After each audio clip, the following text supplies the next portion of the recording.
not those of Vic Canellis Media Group, its parent, affiliates, or stations. VCMG Live is not responsible for any content, information, or opinions expressed. User bears full responsibility for their reliance on such content, information, or opinions.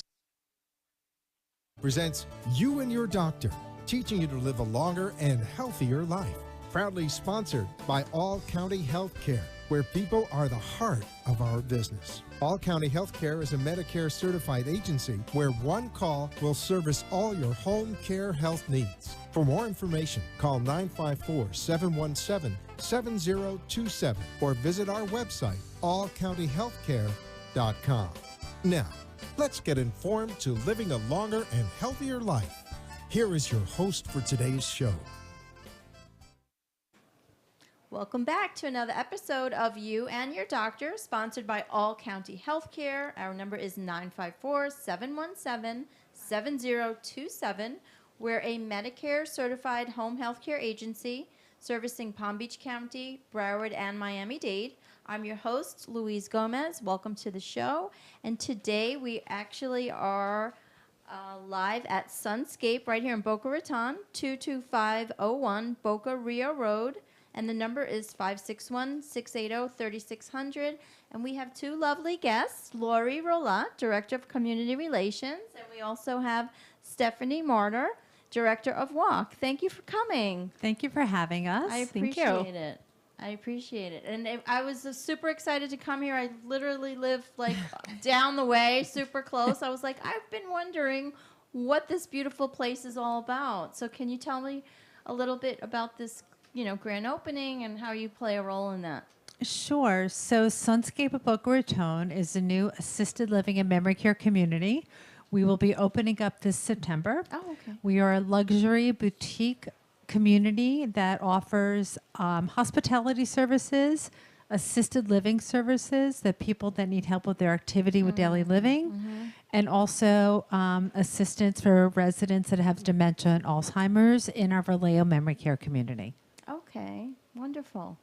And so can you get a little bit more about what you do, like as far as the role you play here? Sure. So as the Director of Community Relations, my job is twofold. I'm responsible for being the first point of contact for families, introducing them to Sunscape and our services and see if we're able to help meet their needs. I'm also responsible for all the outreach and letting the community know that we exist and seeing how we can help the community help their loved ones as well in regards to also business development. Right. And Stefanie, thank you for coming. So can you share with us a little bit more about your role and how you interplay with Sunscape? Sure, absolutely. Thank you for having me. Of course. So I am the Director of WALK with the Alzheimer's Association. So I strictly work with our volunteer base in the Boca Raton area, planning and executing our Walk to End Alzheimer's that takes place annually. Okay. So our walk this year is on Sunday, November 12th. And I work with Lorie. She's actually one of our volunteer committee members, serving as our logistics chair for the walk. And so we're able to partner together with Sunscape throughout the year to hold events like we are today. And how long has WALK been doing this, these types of events? Sure. So this is actually the 10th year for our Walk to End Alzheimer's here in Boca. Wow. So in general, across the country, we have Right. over 600 walks in communities in the nation. And walks have been going on really since the 80s. But for our Boca Raton community, this is the 10th year, which is really exciting to be able to celebrate with everyone. So how can people, if people are interested in signing up and joining that team, how can they reach out? What can they do to? Sure. So they can go online and visit us at alz.org/Boca, or they can call our 800 number, which is not just for our walk, it's for any services they may need if they are dealing with Alzheimer's or another dementia in their family. And that number is 800-272-3900. Nice. So I love the theme, the artist theme. Can you tell us a little bit more about, I was pleasantly surprised when I came in and I saw all this artistry and beautiful work. Can you tell us a little bit more about what this entails? Absolutely. So the Boca Chamber of Commerce in August hosts a monthly Boca Festival Chamber Days. in which the for-profit member partners with a non-for-profit. They put on an event, they sell tickets, and all the proceeds go for the non-for-profit. So it was a natural thing for us to partner with the Walk to End Alzheimer's, as Sure. we are a memory care community. And both my executive director and I have been on the walk for Boca for the past 2.5 years. And we partnered also with the Brooklyn Cafe with Freddie and Yes, Dawn. yes. And they were able to bring in 13 of their artists that we're able to showcase. And our culinary team made some delicious food and drinks. And all of the tickets, all the proceeds are going to the Sunscape Walk to End Alzheimer's page. Nice. So, someone curious and wanting to know more about Sunscape, so they would contact you since you're the community director. So they would. Is there a website, or can you give us some information? Absolutely. What Sure. is the website? So the website is sunscapebocaraton.com.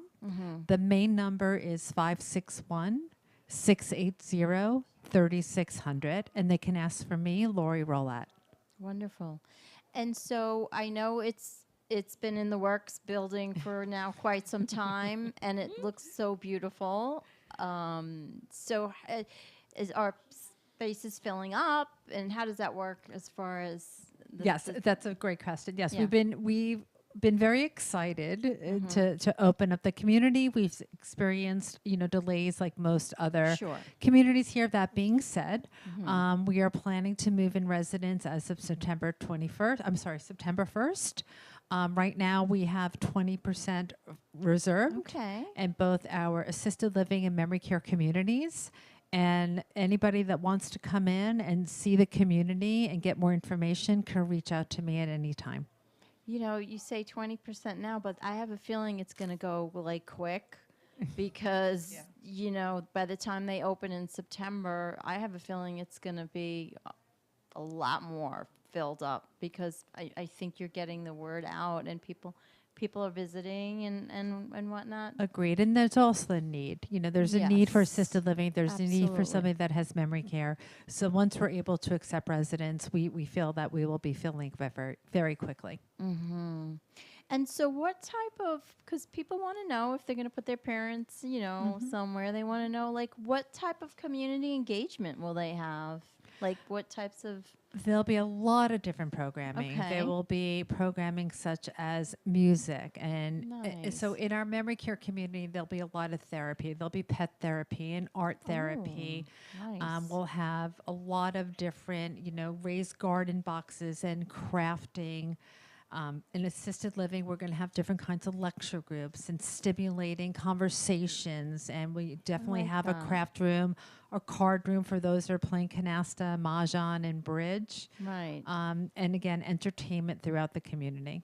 That's what's needed, that sense of community, because so many people feel, worried if I'm going to bring my parents somewhere, are they going to be lonely? Are they going to have a, but this place, being that it's so new, I feel that you're going to establish a beautiful community because it's in a great area, and it seems like the doctors or the workers, I should say, that will be here, I'm sure are wanting to work in a new facility. So have you met any of the other staff, and can you share a little bit? All of our team members have been hired. So that brings up we're a social model. Yes. So it's a Okay. matter of having residents, no matter where they are, to be engaged throughout the day.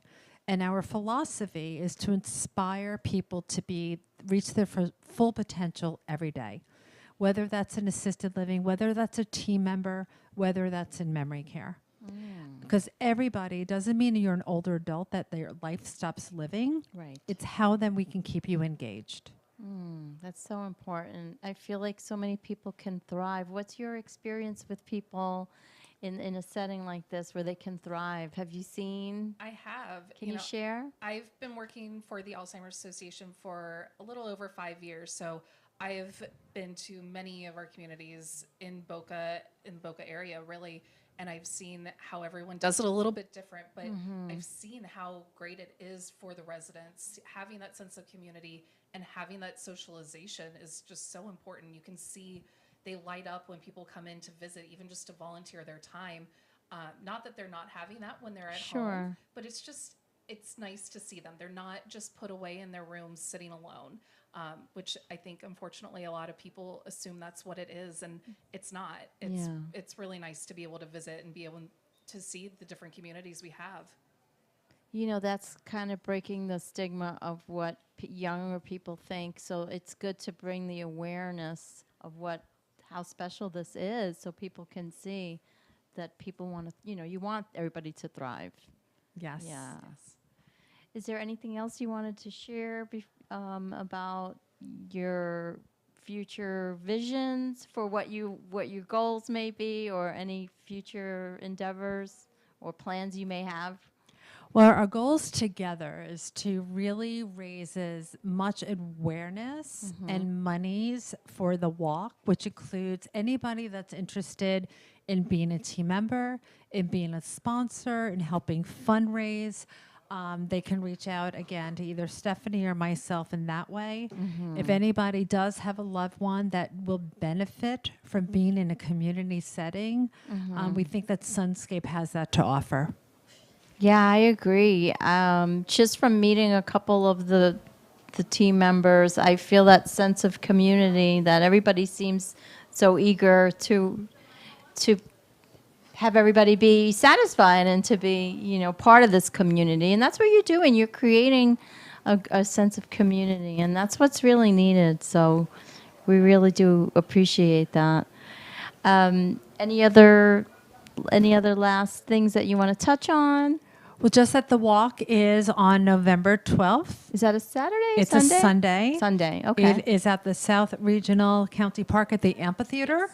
And we're going to have the walk, which is wonderful, but then we're actually going to have a post-walk event too. So after you do the walk, stay. There'll be food trucks. There'll be music. There'll be kids zones. There'll be a lot of stuff to offer to spend your Sunday there with your family. And what time does that start? It starts at 8 o'clock in the morning. The walk itself will probably start around 8:45 or 9 a.m. once we do some opening ceremonies inside of the amphitheater. And then once everyone comes in, we're there for the majority of the morning and going into the afternoon and enjoy some lunch with everyone. It really is truly for the whole community. It's not just for those who are living with Alzheimer's. It's for anyone who has had it in their family, or maybe they even haven't been affected by it yet. But truly, it's for everyone. We want you to bring your friends, your family, your kids, come and enjoy the day with us, make a difference.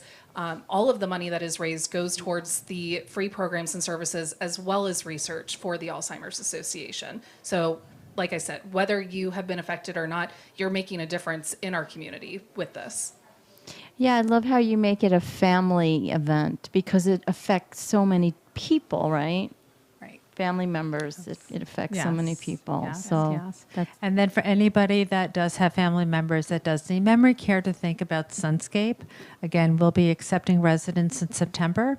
And our Vallejo memory care community is absolutely lovely, and the care and programming that we're going to give and provide is far above, almost anybody else.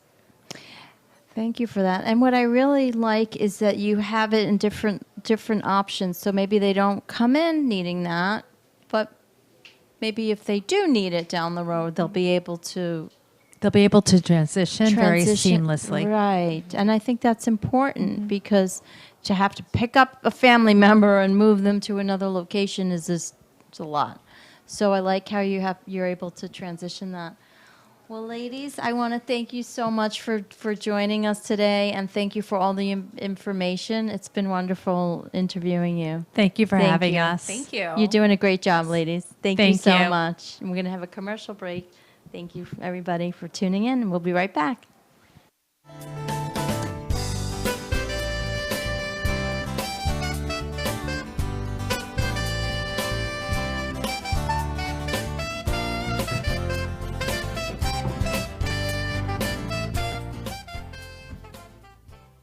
All County Healthcare has exciting news for any and all patients with COPD or other respiratory ailments.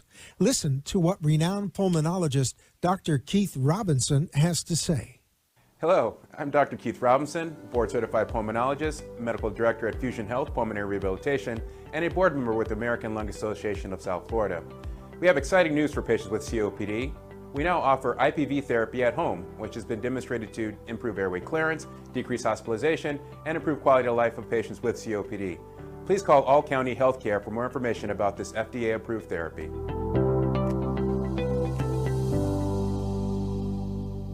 For further information, call All County Healthcare now at 954-717-7027.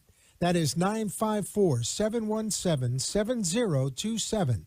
Or visit our website at allcountyhealthcare.com. You can also find us on Facebook, YouTube, Twitter, Instagram, and LinkedIn.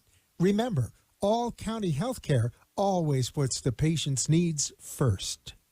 You are listening to You and Your Doctor, Living Longer and Healthier, an informative show that helps you find answers to questions you always wanted to ask, but did not have that somebody that could make a difference in your life. Call into the show if you have a question at 888-565-1470, and we will put you on the air to inform all our listeners. Now, back to our show. Hi, everybody. Thank you for tuning back in with All County Healthcare. We have today Mr. Ed Salazar, who is a he's a respiratory therapist, but you're going to tell us all your titles because you have so many. Thanks for joining us today, Ed. No, Louise, it's my pleasure. We appreciate that. How long have you been doing this? And can you tell us a little bit more about your experience and your background? Well, I've been a respiratory therapist since 1972. Wow.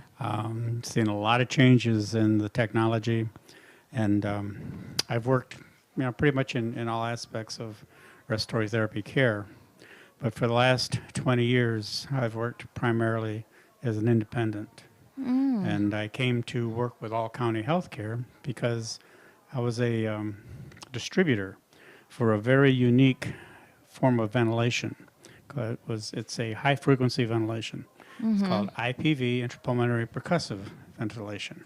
And this is what has made All County, in my opinion, a very, very unique home health agency for the care of any kind of chronic lung condition. Most notably, people know about COPD, chronic obstructive pulmonary disease. They know about asthma. Yeah. But, there are neuromuscular problems that can lend themselves to developing into pulmonary complications.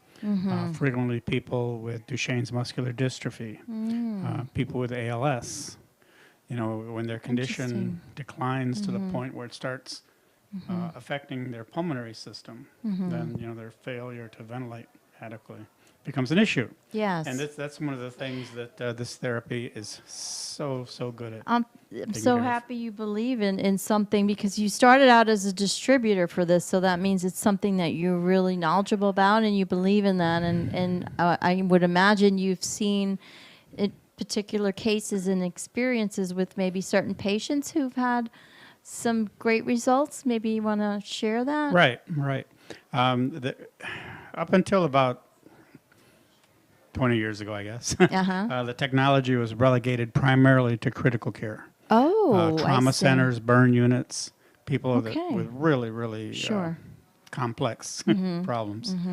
So then, physicians started saying, well, if it works on the highest acuities, it should work just as well on lower acuities. So one of the first places that it really shined was in the treatment of cystic fibrosis. Wow. Because now you've got a young population that have a very, very difficult, very complex pulmonary problem. And the technology proved to be outstanding in clearing it up. So I'm sorry for interrupting. So for somebody who needs a treatment, how does that work? You would prescribe to them a certain amount of days, certain amount of times. You would go and set it up and do it for them? Well, how does that work? Even before COVID, we established a protocol whereby typically a doctor would refer a patient to us that just couldn't effectively respond to conventional aerosols, dilators, steroids, things like that. So we would see the patient once a day for a week or two And then we would see them every other day for a week or two, depending on how they progress and how compliant they are. Right. Right. They have to do their part. You have to be Right. willing to Right. do their part. And then they would be referred back to their physician for reassessment, and he would determine whether he would want them to go through another cycle of the protocol or not. Wow. So how long does somebody, what would you prescribe, let's say a particular person, like, is it like a 10-minute, 15-minute, an hour? How long do they have to do that? Well, in order to be an effective treatment, it has to be at least 15 to 20 minutes. Okay. Because what the therapy does is it gives you very, very rapid but very, very small volume boluses of air. So it's discharging these little boluses of air at 300 to 450 cycles per minute. Wow. Okay, so for that to happen, when boluses of air enter your airway like that, Right. the path of least resistance is going to be down the center of the airway. Right. Even as the airways continue to get smaller and smaller and smaller and smaller and smaller, the path of least resistance is going to be through the center. Now when it reaches an obstruction, Okay. eventually those pulses are going to breach that obstruction, get behind it, and go on down to the alveolar level, you know, the little air sacs in your lungs. Yes. Now the air's got to come out. So the air's going to come out at the same time it's going in. Wow. So you have what they call a countercurrent. Now, if the air going in is going down the center of the airway, where's the air going to come out? On the come out around sides. the walls of the airway, right. And it's going to come out in a spiraling motion. And this action, anything that is attached to the airways, is going to come out with the exhalation. So even if the patient doesn't have an effective cough, we can clear congestion out of their lungs. Wow. So I imagine you've seen a lot of COVID, post-COVID patients. Well, I'm very proud of the fact that during COVID, we made a presentation at Good Samaritan Hospital in West Palm Beach. Nice. And the caseworkers said, well, you know, we certainly got issues. So they started, every one of their patients that was admitted for COVID pneumonia, when they were able to be discharged, they put them in our care for follow-up. Okay. And in that period of time, not a single one of those patients exacerbated and required readmission. Wow. Now, typically in Florida, and this really hasn't changed since we've been tracking it, I think it's about 2013, about 8% to 9% of all patients who are admitted to a hospital for exacerbation of a chronic lung condition, 8% of them are readmitted 15 days after discharge. Wow. And that's what CMS is so upset about, you know, the insurance providers. I see. So with our program, they just don't get readmitted. I'm surprised every hospital doesn't have this. I'm amazed. This to me is so amazing that, I mean, you had to do a presentation for Good Samaritan. I'm like, why wouldn't more of these hospitals? This sounds like such an amazing device. Well, there are some of the hospital systems in South Florida are using it. Okay, good. Yes. That's good. Not all of them, but a good number of them are. Okay. Our challenge is for continuity of care, for a true transitional care program, Yes. to extend the care after discharge Right. at home, which is what all county does, Right. and then prevent exacerbations and readmissions. So you go out and see patients in their home. Is that what you do? You're wherever they are. You go help them with the device, and you. Right. Nice. We've, I've been tasked with training a team of nurses Oh, to wonderful. deliver the therapy. Can you And- show us the device? Can you at least? Well, I know we're on radio. I know. Oh, true. But what you've got a nebulizer system here, and this is just supposed to simulate, you know, lungs, right? Right. So when you first start it up, Is there a medicine in there that you put in? this is a little medicine bowl. Okay. So in here will go whatever medication is given I to the see. patient. And they'll get a standard aerosol treatment for a couple of minutes. And then you start, Oh.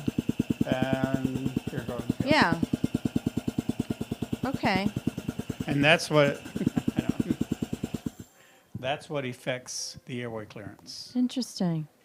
And as I say, you know, the technology is nothing new about it. It's been around for more than 40 years now, but it had been primarily relegated to, you know, critical care areas. I see. Wow. So that's an amazing device that people are benefiting from. So thank you for doing such a great job at you doing your job and spreading the word and helping people, because that's what we need is more people raising awareness of things that are going to work. Well, and this does work. You know, we have not had one single physician who has taken advantage of our service. We have had not one single physician say that they would not use us again. And I believe if you go to our Facebook page, our Facebook page and our website, you can find, you know, videos, and you can find endorsements from not only patients but also from clinicians, professional caregivers, prescribing physicians. Nice. And we're very, very proud of what we've done. You know, I remember recently I did interview a doctor, and he mentioned that this device actually helped save a patient's life, and he was blown away by that. So, Well, that particular patient, I remember, that particular patient had been diagnosed with idiopathic pulmonary fibrosis. And it sounds scary, it right? does very. But generally, when someone gets a diagnosis like that, it's a very, very grim diagnosis, and there's no cure for it. Wow. Well, but we said, well, we can at least make him feel better. Sure. So we eased his dyspnea, which is just a medical term for shortness of breath. Okay. And we improved his exercise tolerance to the point that, I mean, both he and his wife were amazed. Eventually, we got him off oxygen. He didn't need supplemental oxygen. Wow, that's huge. So when he went to see his doctor says, well, I think we better get another MRI. Wow. So they repeated his diagnostic studies, and he was getting better. Now, this told them we were wrong. This wasn't fibrosis. Oh, wow. And so they changed their thinking, and they looked, and they think that what he had was a variation on a COVID pneumonia. Okay. But it wouldn't have resolved on its own. That's right. It would have gone worse. So thank you for doing such a great job. Thank you for coming on to the show. My pleasure. We as always. appreciate you. And thank you, everybody, for tuning in. And we will see you next week. And have a great evening. Take care.